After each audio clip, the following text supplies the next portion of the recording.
سڵاوتان لێبێت و تەندروست باش بن.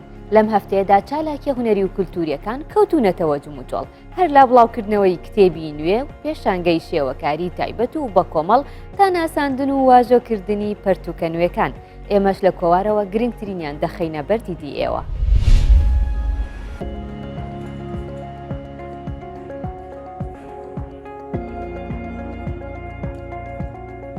لە شاری هەولێر و لە ڕێوڕسمێکدا کتێبی شعری شەوانی غوربەت بڵاوکرایەوە.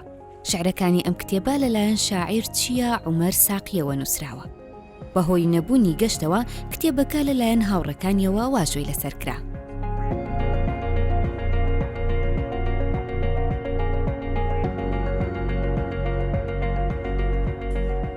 خۆشحاڵ بووین بە ئامادەبوونی کۆمەڵێک نووسەر و شاعیر و هونەرمەندی جوانی شاری هەولێر و لە سلێمانی شۆ هاتوونە میوانان.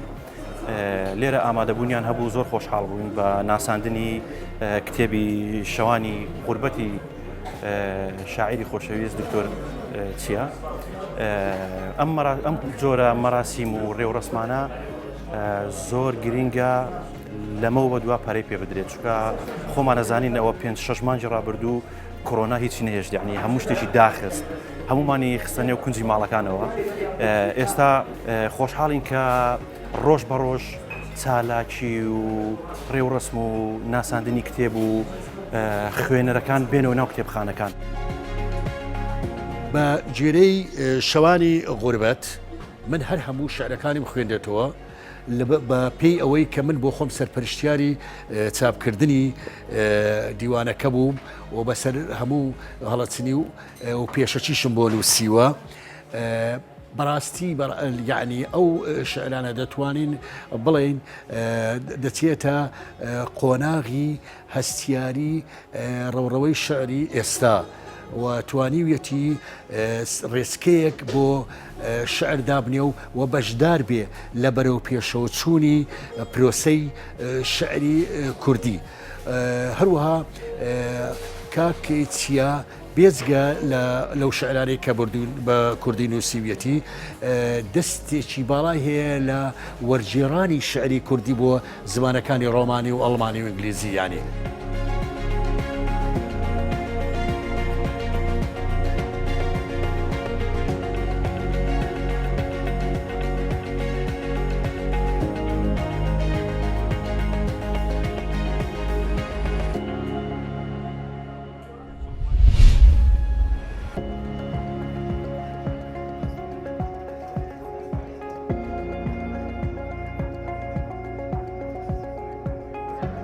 سندیکای هونەرمەندانی کوردستان لە قی سلێمانی 13هەمین پێشەنگەی شێوەکاری بۆ نزیکەی 90 هونەرمەند کردەوە. بەرهەمەکان بریتی بوون لە تابلۆ و پەیکەر و سیرامیک و گرافیک.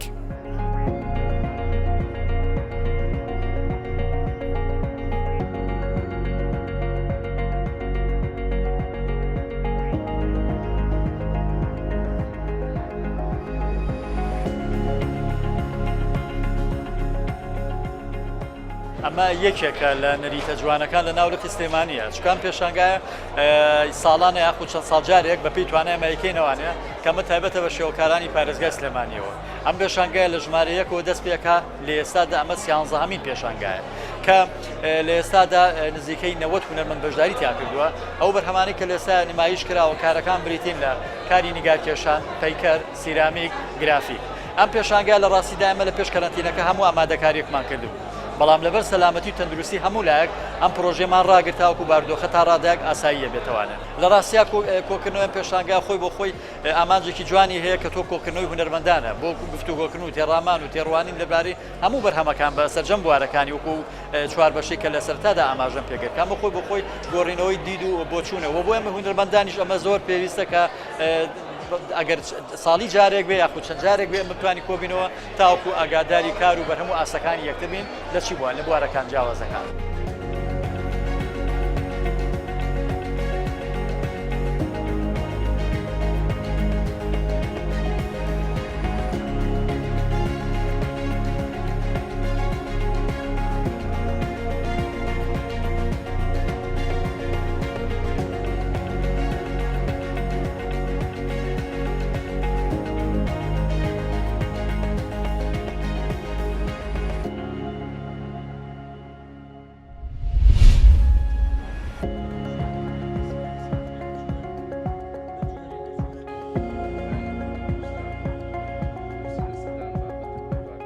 لە شاری هەڵەبجە و لە سنتەری ژیوە کتێبی دەستەبژێر و حەکایەتی کوردەواری لە سەردەمی مۆدێرنەدا لەلایەن نووسەر ئیبراهیم حاجی زەڵمیەوە نووسراوە بڵاوکرایەوە و واژۆی لەسەرکرا.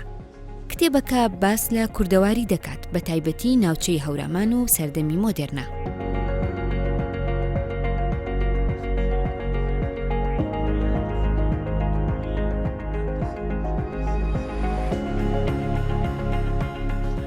سنتەرێکی ڕۆشنبیرین خۆمان پێوەست کردووە بە بابەتی هەورامانەوە هەنێک لە چالاکیەکانماوە زوومان لەسەر ئەم بوارەیە ینی گرنگیدان بە بواری هەورامان لە ناو ئەو چالاکیە ئەوە زە ڕۆشنبیریەیە بێگومان سێ کتێبی لەبارەی هەورامانەوە یەکیان لەبارەی مێژووی هەورامان لە سەردەمی قاجاریەکانە کتێبەکە لەبارەی یەکێکی لە کتێبەکان جوگرافیای هەورامان ئەم کتێبە لەبارەی کوردەوەیەوە لە ناویشیا بابەتی هەورامانی تایە کتێبێکی یاسایی شەبامان شێوە.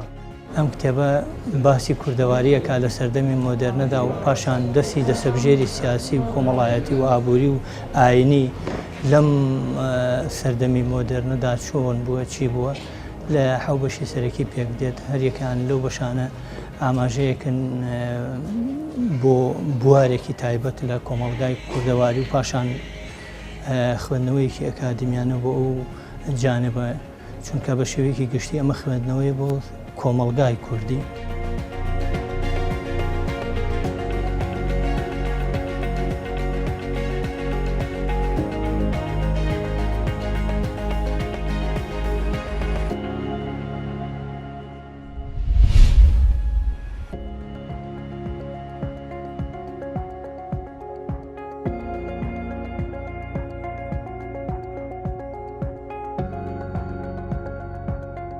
پێشنگەیەکی شێوەکاری لە شاری بانە لە ڕۆژهەڵاتی کوردستان بۆ تابلۆ هێڵکاریەکانی حامد ڕەزایی کرایەوە.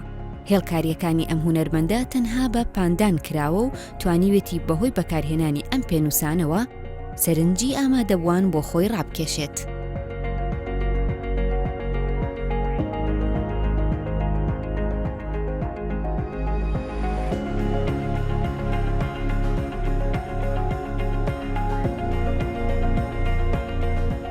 بە حدودی 2 ساڵێک ئەبێ کە بە شێوەیەکی جیاواز و حرفەیی دووبارە دەستم کردوەوە بەکار و تکنیکێکم بۆ خۆم هەڵبژاردووە تکنیکی ئەبزاری خودکارە کە تەواوی هەموو شێوەکاریەکان بە خودکار ئەتوانم ئەنجام بم.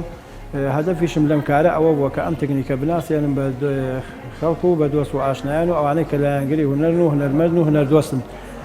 هەروە پێشانگایەکشم کردوەوە کە 45 کاری تایە 45 کارەکە 5 کاری خودکاری ڕەنگیە 5 کاریشی میداڕەنگیە باخێکی بە خودکاری تەگڕەنگی شین ئەنجامم داوە.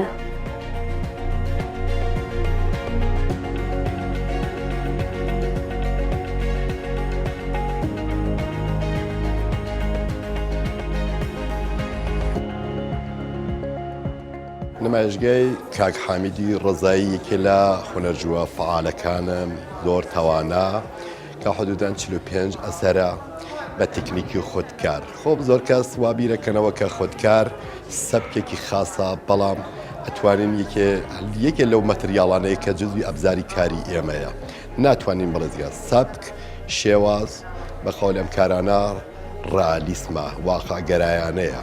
کاک حامید لەم کارەیە بە قەولێ موفەقەتێکی بەدەستێناوە لە کاری خودکارەکانیە جزئی ئەو مەتریاڵانەیە بەرحاڵ هەر کەسێک کە ئەتوانێت انتخابی بکات.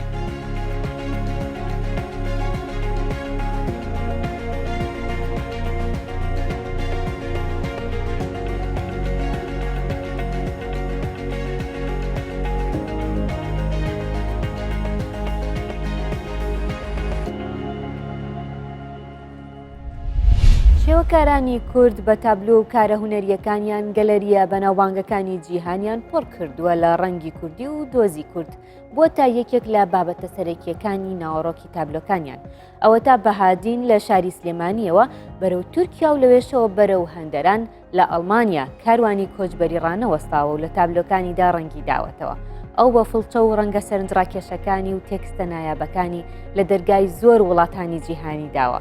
جگەل لە خوێندنەوە زانستیەکانی کە لە کتێبخانەی مانهایمی ئەڵمانیا بوونەتە سەرچاوەیەکی گرنگی و زانستی.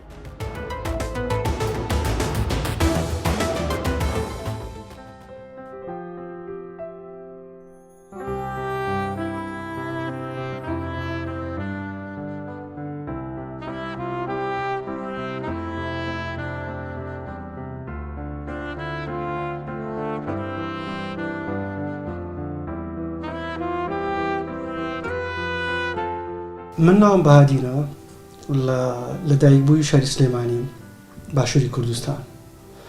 زۆر دڵخۆشم لە دوای چەند ساڵێک بتوانم بەو جوانەی کە هەڵم گرتووە لە وڵاتێکەوە هێنامە بۆ وڵاتێکی تر. لێرەوە دەتوانم بڵێم سەرەتایی من لە کوردستانەوە لە ساڵی 1970 کاری هونەریم کردووە، پاشان لە ساڵی 1994ەوە لە دەروی کوردستان ژیاوم، پاشان چەند ساڵێک لە تورکیا، پاشان لە ئەڵمانیا.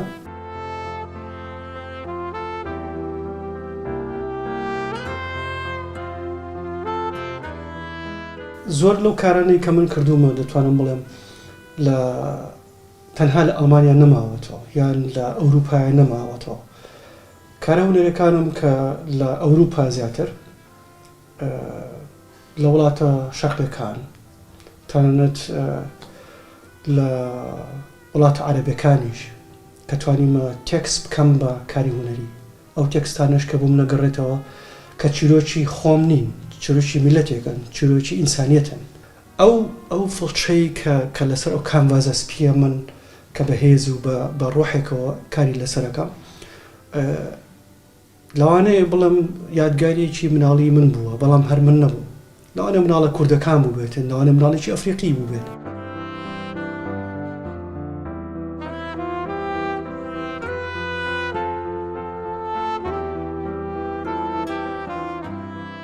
دڵخۆشم کە یەکێک لە کارە هەرە باشەکانی کە ناتوانم بڵم باش، بەڵام یەکێک لە کارەکانی کە لە ڕۆحمەوە دێت 1970 ئەم 1970 ناوی ئەنفال، ناوی ئەو کچانەی کە لە ئەنفالە نەماوە. ئێستا لە کتێبخانەی ئەڵمانیا یەکێک لەو کتێبانە کە وەکو دوکۆمنت کراون.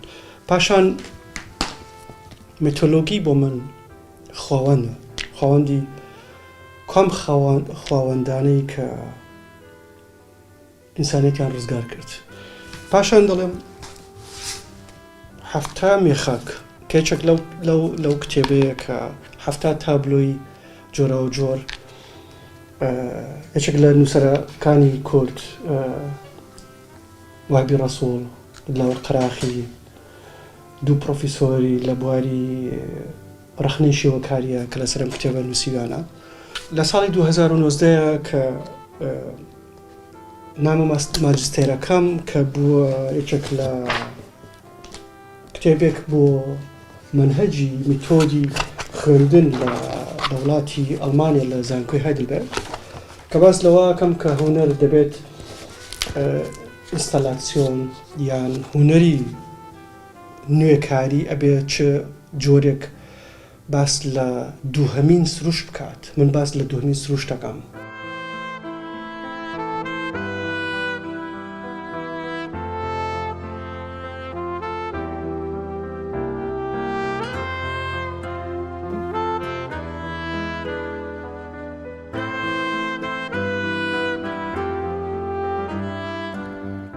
ئەم پرۆژەیە یەکێکە لەو پرۆژانەی کە لە 2013 کە بە ئەنجام گەیاند کە بەستنەوەی هەموو کللتور و ئینسانەکانی کە لەم شارە ئاژین کە بۆتە دیواربەندێک کە لێرە توانی بێتم ئاماژە بۆ بکەم کە ئێمە هەمومان بەیەکەوە جوانی.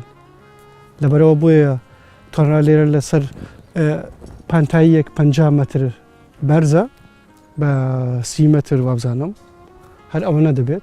لەبەرەوە پێم خۆش بوو کە لەم شارەدا شتێکی بەو جۆرە هەبێت کە ئێمە هەمومان گەرچی جیاوازی نێوان ڕەنگمان هەیە، جیاوازی پێستمان هەیە، بەڵام هەمومان بەیەکەوە جوانین. 126 کللتوری جیاواز.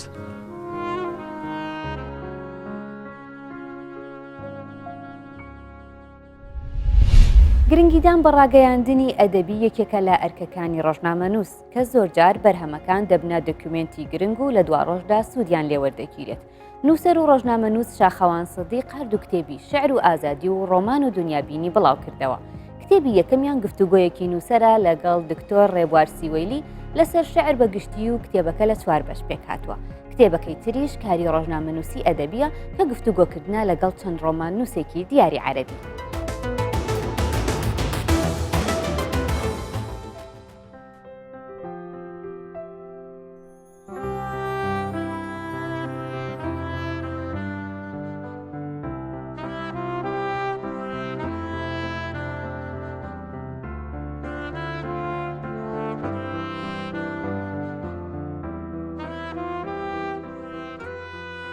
دیارە ئەم دوو کتێبە بەرهەمی چەند مانگی ڕابردوون کە لە پێش هاتنی کۆرۆنا ڤایرۆسی کۆرۆناوە کتێبی یەکەمیان بە ناوی شیعر و ئازادی گفتوگۆیەکی دوور و درێژی منە لەگەڵ دکتۆر ڕێبوار سیوەیلی دەربارەی شیعر ئەڵبەتە لە چوار بەشی سەرەکی پێگاتوە کتێبەکە قسەکردنە لەسەر شیعر بەگشتی بەشی یەکەم و بەشی دووەمیان تایبەتە بە شعری کلاسیکی کوردی و ئەو قۆناغەمان بە وردی باس کردووە و بەشی سێمی کتێبەکەش قسەکردنە لەسەر شعری نوێی کوردی بیسانەوە ئەو قۆناغەشمان بە وردی باس کردەوە بەشی چوارەمی کتێبەکە کە قسەکردنە لەسەر شعرەکانی مامۆستا ڕێبوار سیوەیلی خۆی ئەم کتێبە وەکوتم لە پێش کەرەنتینەوە ئیشمانتیا کردووە و لە سەرەتایی هاتنی ڤایرۆسی کۆرۆناوە کتێبەکە نێدا بۆ وڵاتی ئێران بۆ کاران لەوێ چاپ کراوە بەڵامیتر بۆی ڤایرۆسی کۆرۆناوە هاتنەوەکەی بۆ ماوەیەک دواکەوت لە ڕاستیە وە کتێبەکە بە خۆشحاڵیەوە دەستگای زەریاب لە شاری هەولێر بەرکی چاپکردنیان گرتووە تاستۆ کتێبەکە بەرهەمی کاری ڕۆژنامەنووسی ئەدەبیە ئێمە لە هەرێمی کوردستان کەمتر کارمان لە بواری ڕۆژنامەنووسی ئەدەبیا کردووە ڕەنگە زۆرتر تیمانی ڕۆژنامەنووسی ئێمە لە بواری سیاسی یا ئابووریا بوو بێ کەمتر ئاوردراوەوە لە کاری ڕۆژنامەنووسی ئەدەبی من بە حکمەوەی ساڵانی ڕابردوو خۆم کارم لە بواری ڕۆژنامەنووسی ئەدەبیا کردووە دیدار و گفتوگۆ و چاوپێکەوتنم لەگەڵ نووسەرانی بواری ئەدەبا کردووە بیرم لەوە کردەوە کە لە کتێبخانەی ئێمە ڕەنگە کتێب زۆر بێ دەربارەی شعریانی کتێبی شعریمان زۆر بێ ماشەڵڵا شاعیرمان زۆرە بەڵام کتێبێک کە قسە لەسەر شعر بکوە بیەوێ مەفهومەکانی شعر چی بکاتەوە و قسە لەسەر قۆناغەکانی شعری ئێمە بکە بە خۆتانەزان ئەدەبیات ئێمە بە شعر دەستی پێ کردووە بۆی قسە لەسەر ئەمە بکەین ئەم بیرۆکەی ئەم کتێبەمان بە گرنگ زانیار چەندێ سەرەتا بیرۆکەکە لە دیدارێکی کورتەوە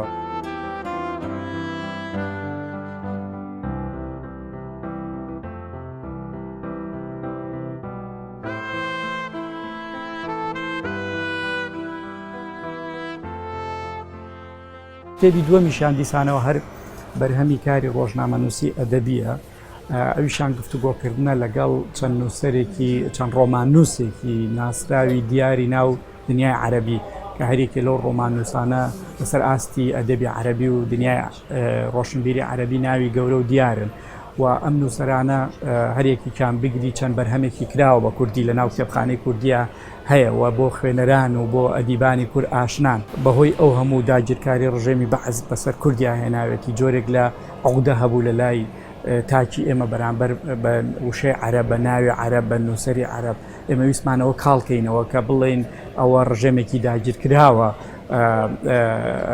زوڵم و زۆر بەرامبەر میلەتەیەەکە ئەدەبیات شتێکی ترە ئەدەبیات بۆ ئینسانە ئێمە ئەوەمان کاڵ کردەوە دیدارمان لەگەڵ نووسەرانی عەرەبا کرد کە لە سووریا لە عێراق لە کوێیت لە زۆر وڵات ئەو نووسەرانە بەشدارن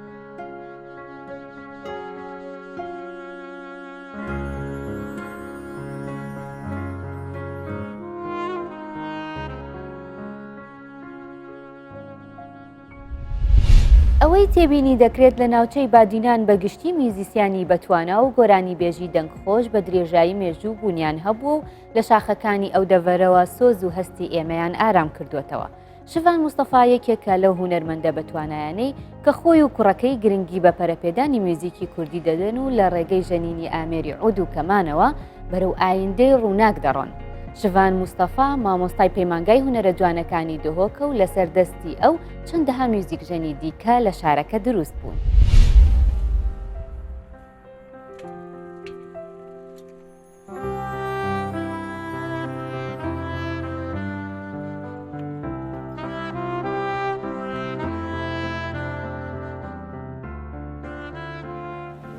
ئەوە هەنێ پۆلا من بۆ وەختە من قوتابلێ قۆناغایەکێ 1992 وەکیان قوتابل پشکا موسیقی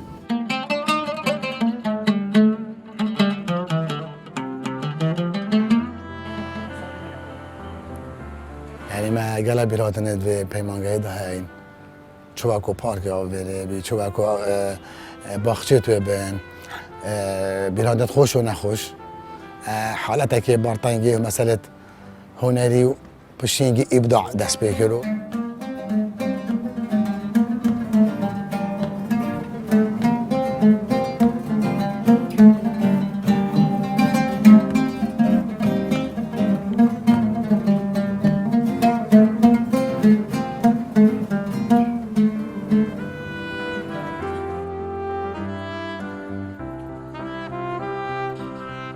طبعا جي پەیمانگەیەکی گەلە قوتابیە دەرچوو نەڤورکێت بوونە مامۆستا بوونە هونەرمەند کارت هونەریتیان چ تیپ و گرۆپ بن چ وەکو مامۆستا قوتابخانە.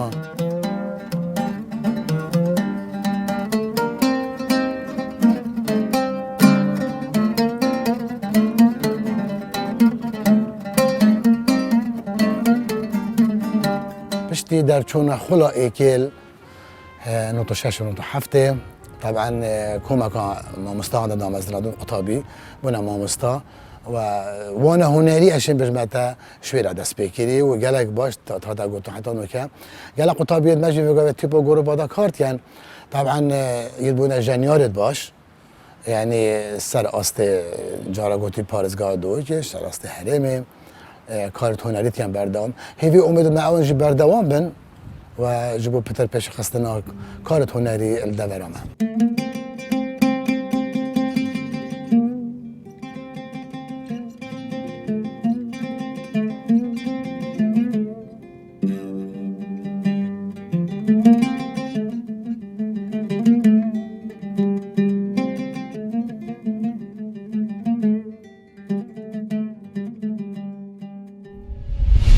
ئەفلاتون دەڵێت ئەو کەسەی کە پرۆسەی فێربوون پشتگوێ دەخات هەتا لە ژیاندا ماوە بەڕێکی بەڕێگەدان ناڕوات. بەرنامەی ئەم هەفتەیە کۆوارمان پێشکەشکردن تا هەفتی داهاتوو هەر بمێنن بە خێر و خۆشی.